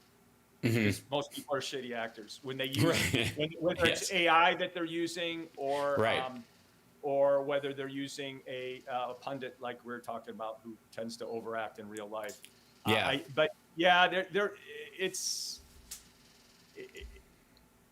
Then I've seen. AIs overread a ton on body language. And the other thing they do, and again, 10 years from now, 20 years from now, 30 years from now, I don't know. But they tend to way oversimplify. Like there's only 7 colors in the rainbow when the human eye can literally see a trichromate. Human eye can see literally 10 million colors, 10 million of nuance, a healthy human eye. And oh no, there's just Roy G. Biv. Well, that's an oversimplification. We're at a lot of that real basic level with AI and facial recognition. But if you do have a baseline, the more of a baseline you have on that individual, so you're the person who asked that question earlier is at risk. That's an important thing. To establish a baseline. I would argue that, like, as far as like neurodiverse individuals or people with autism or something that are learning to try to fit in, or like functionally autistic or something like that, learning from that AI is an or important even thing. It's not you don't want to overdo it. Like, for example, eye contact is a great example. Now, some people who are, say, on the autism spectrum will have good eye contact, but a lot of times they don't. And so you go, why is it not looking at me? They must be lying. You got to think about that. That's important. You're like, also in between this, while I was thinking about what we're doing, my actual, if I'm looking at you, you're here on my computer screen, but I have a teleprompter that I use to look at the chat as it goes by. And yes, Julianne, I did see you, and I'm not ignoring the chat. It just goes by so fast that I can't possibly. But I did a pop-out screen because we were talking about kind of eye contact, and I took you and I put you there. So now I'm looking right at your face to kind of test for myself the sort of comfort level about direct eye contact. And it is an interesting thing too, in that a lot of Zooms, like the joke with my kid and my mom, when we do FaceTime for family FaceTime, we call it the four-head of security joke, from Iron Man, where my mom is basically in the screen this much and you only see about this much. She has no concept of seeing her whole face. So all we're seeing is this, and we're like trying to get her to back up. So we get this. But part of it is her trying to look at our faces, to see our faces, and want to have that eye contact with us, because we don't get to have it that often, and kind of almost overreaching it. And in other ways, not understanding where her face is. And so there's this weird you can't even attribute awkwardness to it or deception or any of that stuff because it's such a, there's too many moving factors. You know what I mean? Yeah, and the way people behave on Zoom, yeah, I would caution people from making too much interpretations on Zoom, because a lot of people aren't, even people that are comfortable with it are abnormal. Like you mentioned eye contact, and I touched on it earlier. Eye contact in say in your house with your significant other, it's unfortunate that I have persistent eye contact in the right context among people who have high affection for each other is not high. It's not as high as it should be. Right. And it's a very healing thing. You can take two strangers and have them look at each other and coax them or make them become attracted to each other, or feel a deep humanity for each other and start crying just from eye contact. And it's a shame. Like if couples are on the rocks and no one's cheating, person A isn't cheating with B, or person A isn't cheating and person B isn't cheating with anyone. But you have them look at each other, sit in a quiet place and look at each other, sit about, a foot and a half apart, and have eye contact. And it's not a staring contest like when we were kids, and you're allowed to talk, but you probably should keep the talking to a real minimum and just have eye contact. You'll establish a deeper bond there. And lots of times, as long as the relationship's not too far gone, if you're starting to be in a rut or on the rocks, that's a healing thing. And if you all think back to when you first fell in love with someone, your eye contact is huge. It's a phenomenally huge. Oh yeah. And if you study people with good long-term relationships, 10, 20 years, their eye contact is usually fairly good. And where if it used to be good, say it's 3 years into it, and you can plot the eye contact frequency and length of time, and that's when people start falling on the rocks. So which comes first? Is the eye contact a symptom of the affection you feel and the love you feel? Or is it, can it cause that? Can it actually engender that? Both happen. Both are true. It's a symptom of diminishing or improving affection, but it also, doing that act can increase the affection. Yes, but it can deepen intimacy because there's a rawness to it. And it's fascinating. We don't have in the English language, and I'm sure there are languages out there, and I always love to hear, but I don't know of any language where there, and again, I'm sure it exists, where people have a one-word expression for affectionate eye contact. Affection. So I just use 3 words in the English language to describe it. But we do have one word for predatory eye contact, and that's staring.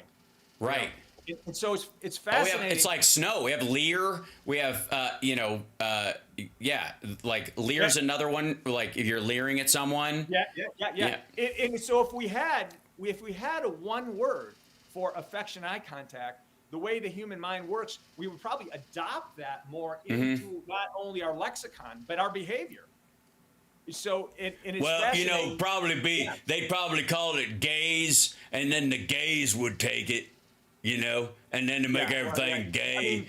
Why does everybody have to love each other, Dr. Brown? By the way, I want to remind everybody, this is Dr. Jack Brown, noted and extremely popular, if I do say so my damn self, body language expert. And I've like 3 more questions, and I've only got 5 minutes left with you. So I want to try and get at least a couple of them in. The last one will be, how do you make money or a living being a body language expert? And I think you've kind of answered that with a couple of the client things you've talked about in this. But the Kenneth, let's see, what about, did you see the Melania interview yesterday where she was like, she would shake her hands, or she looked like, I noticed at one point during a freeze frame that she was quietly smiling when she was discussing someone shooting at her husband, which was very weird. It was just an odd. I didn't see it. That's. I'm gonna have to look at that. No. Yeah. Well, that would be falling something under someone's calling duping delight. We'd be like, why are you smiling out of context? Anytime you see someone smiling out of context, and you can see murderers and you know, it's something they have. Right. folks Ted Bundy who have did it all the time. A ton of factual evidence in the courtroom. When they think they're fooling someone, Yes. they will smile. And so why do if you can't suppress a smile, especially out of context like that, that's a real, I haven't seen that interview. Yeah. Yeah. No. I would be, I think, This was yesterday. because she doesn't Wow, do that. She doesn't do that many of them. So we covered it yesterday on my live stream. And I got to say, I was astonished. Like, we understand that there's such a generic business-like aspect to their relationship that just red flags all over the fucking place, that it's all contrived and it's not based on anything. Like any of the signs you're talking about depth between people are gone. You know, like what would you want to know? And one of the clips that's going around this morning is, what would you want people to know about Trump that maybe they don't know? About your husband, Ainsley Earhart, very careful about using warming words and stuff that Melania does not use. And she goes, that he's a family man, that he loves his family, he loves this country, and he loves his family. And I'm like, I gotta say, first of all, that's, all right, a label, family man, cool.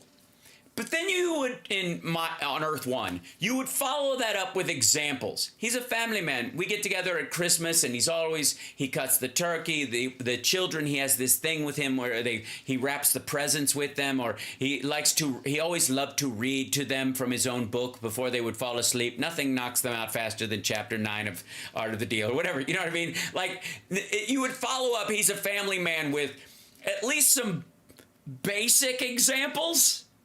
Yeah, you need some. Yeah, I mean, you compare that to Tim Walls' story. Oh my God! Like, there's zillions of them. Like he can pull them out of his, anywhere. And yeah, that's. And you don't even have to ask them. That's the thing. I'm if really somebody curious to see that interview. But yeah. I would love to see your take on it on your Twitter feed, or at least moments of it, because there were a couple of moments where she had this weirdly pleased, because I freeze frame. People in the chat know this. I freeze frame when I'm talking because I don't believe in talking over the video that I'm doing. That feels cheap to me. That feels like, okay, maybe they said something and corrected something, or maybe they would have fixed the moment, so I'm talking over it. That would be wrong. So I pause it every single time. And it's amazing how often you'll catch in a freeze frame some really odd emotional stuff that seems to be, I don't put too much weight into it, but some of it seems like that's how she really feels. Because it was real, it stood out. She had this kind of, it was almost like she was thinking back to when somebody shot at him with this big, with glee. It was so odd. Yeah, it's like, if you ever see, I'm sure you have seen actors come out of character. When an actor comes out of character, they have this, and yes. So you see that, and you also sometimes see it when people go into character, but more often when they come out of character. So when liars are lying, and they're not skilled liars, and a actor, Mm-hmm. You can think of it like that. Like I said, right. Acting, a liar is acting, and so when she comes out of character, that's when you see those momentary glitches. Cut. Like we're like, oh, okay. Out of character, and then she's trying to put her acting mindset back on. And in between those moments is when you see something slip, and those are often micro expressions, real short-lived, or maybe near micro expressions, so they last for a fraction of a second, or maybe a whole second or two. And then she goes back to the character. They seem to go on for a bit. Yes. There was a bunch of like what I would call Cheshire catting going on during a lot of the really uncomfortable conversations that they're bringing out. Suppress smile and suppress smile out of context. Always ask yourself, why am I seeing a suppressed smile, and why am I seeing it out of context? Why are you smiling when she just asked you that? That seems fucked up. If you're 8 years old and you fart in church, okay, that's understandable. Like, we get the context for that, but it's still like, would he, it's out of context. Always ask yourself, why am I seeing this behavior out of context? It doesn't even have to be smiling. If it seems like it's out of context, always ask yourself. And then once you become more skilled in body language, you will see other things that are going on simultaneously. So, I mean, I teach people in all different one-on-one. I teach people in small groups, you know, and I give keynote addresses, but I also vet people where I'm not teaching anyone. Someone hires me to vet, and I'm like a living lie detector. Like wealthy people will sometimes hire me to vet their boyfriend or girlfriend or significant other. Sure. You know, fiance. And you know, does this person really love me? Because if you're worth, yeah. By the way, my girlfriend says you're worth every penny. Yeah, and, I mean, if you were born wealthy, and, like your parents are wealthy, and you grow up, or you're, you know, worth 100 million, you know, or it doesn't have to be 100 million. It could be high six figures. You know. Is someone marrying me because of my money? Do they want to get? Are they dating me because of my power or my fame or my, you know? Right. And that would mess. You know, who would want that in their life? Like, you never know who really loves you. And so you know, I'll go in and I'll vet that situation. I always do it clandestinely. You know, I don't do it.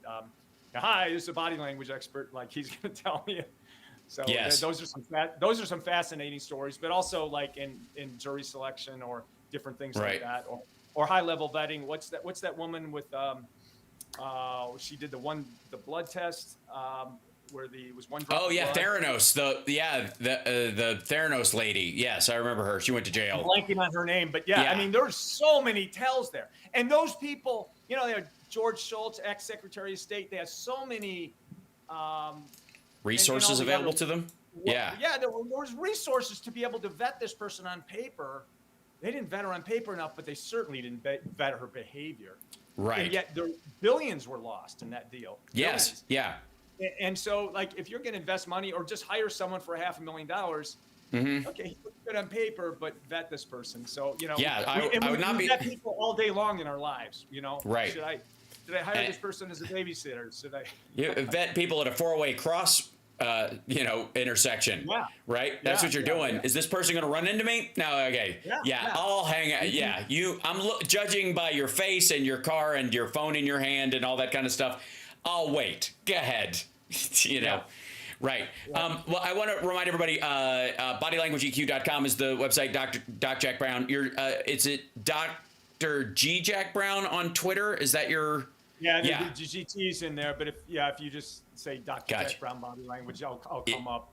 Excellent. But yeah. And I want to thank you for being on here. I'm sure you will be busy as a fiddler's elbow during the election cycle, no doubt. And you know, and again, I would be curious to see your take on that Melania interview, because there are a few of these things that I find, or the tenant media folks. So all the people who got busted for taking money from Russia through Lauren Chen's group in Tennessee and all that stuff the DOJ just announced, and their defenses, all of them, about how we were innocent victims. We had no idea the money was coming from Russia. You know, and they talk about that overacting aspect. You know, there's a lot of protesting too much. Yeah. That's. I haven't seen the Melania interview, but I didn't even know about it. But yeah, you know, there's so much out there now. It's like, I want to clone myself and I know. Yes. Well, there's the AI. You could train an AI on what you know, and then you know, it's got a visual interpreter on it, and it can scan faces and all that kind of stuff. Believe me, it's not long before we all go, you know, hey, ChatGPT, call up my Dr. Jack Brown and see if this guy at the door is trustworthy and whether I should change my cable package or not. But I wanted to thank you for coming on today. It was a great pleasure. I'm a big fan, and I appreciate your work. And we've spoken once before, but it's nice to have you on the show as well. And you're a great follow on social media as well for people, because it's those kind of breakdowns are really crucial. And again, it's one of those things, unlike some maybe wonky legislative stuff, that's portable to your life. You can use it as an example when you're talking about certain celebrities or certain politicians. It is something where you can go, oh, I see that in this person, or I recognize that in myself, and there's a way I can work on it. Yeah, it's applicable. Even if you live alone in a cave, you can use it to control your own emotions, because you become more self-aware, and it's kind of a biofeedback for self-awareness. But certainly for all different social situations, work, you know, personal life, and all those in-between settings. You know, that's right. Thank you so much, Jack. Appreciate it, and we will see you again sometime soon. Maybe hopefully before the election one more time would be nice to, if I can get you in here, and we'll. I love to, Al. Thank you. Yeah. That'd be amazing, and Chet, I'm going to be watching for your Melania takedown because it feels like just perfect for your magic. I'm just saying. Thank you. I love your voiceover, your Melania voiceover. You do. It's a little too good. It worries me. Yeah. All right. Cheers. Thank you, brother. All right. Take care. Be well. Bye-bye. Thanks. There he goes, ladies and gentlemen. Doc Jack Brown. And, that is the insight, increasingly we're going to need to navigate our way through not just the average bullshitter in politics and media, but also the folks that are in, like when you do see an AI video or something like that and you get caught in the uncanny valley and you're like, this doesn't seem right to me. Sorry, I'm always so like hyper aware of everything I'm doing. Like, I'm closing windows. I'm not being deceptive. I'm not looking away from you, chat room. By God, I've got windows open. I'm not avoiding your gaze. I'm reading the Discord. This is my Discord eyes. This is the article eyes. This is where I'm looking at the actual article I'm reading. There's the actual chat room, and then there's a second version of the chat room that's bigger. And then I've got my like voice meter and all that kind of stuff over here, and files if I need to get them. So if you're wondering, why is he always looking around? That's what I'm looking at. See what I mean? It drives you crazy. So, and then that's my ring light, which doesn't have a camera in it, but there's a camera just above it, but I don't use it anymore. Not important, but occasionally I will find myself like habitually looking at it and going, oh wait, that's not where the camera is anymore. It's a lot of work, guys. It's so much. Anyways, you guys are fantastic. There's no afternoon show today, because as soon as I'm done, I gotta pack my bag for Phoenix, and then I gotta drive to LA, do a show, and drive back to catch a plane from here to get to Phoenix in time to do radio there before I could take a nap, do sound check, and Sexy Liberal Phoenix, and then fly back here on Sunday. I know, I'm exhausted just talking about it. Good Lord. Meanwhile, hit the like. This is indeed the greatest live stream in the history of live streams. And you can tell that I'm telling the truth by just how charming and relaxed I seem and how I'm not overacting at all.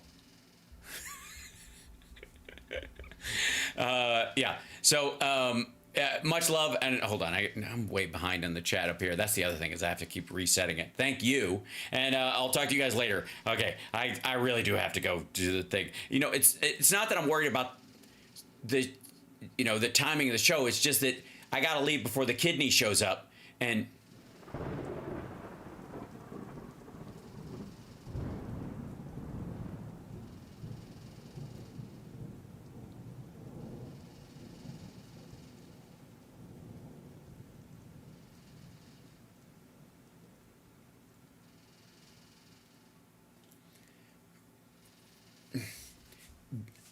the kidney has a very special place in the heart. Yeah, well, no argument there, I guess. See you later.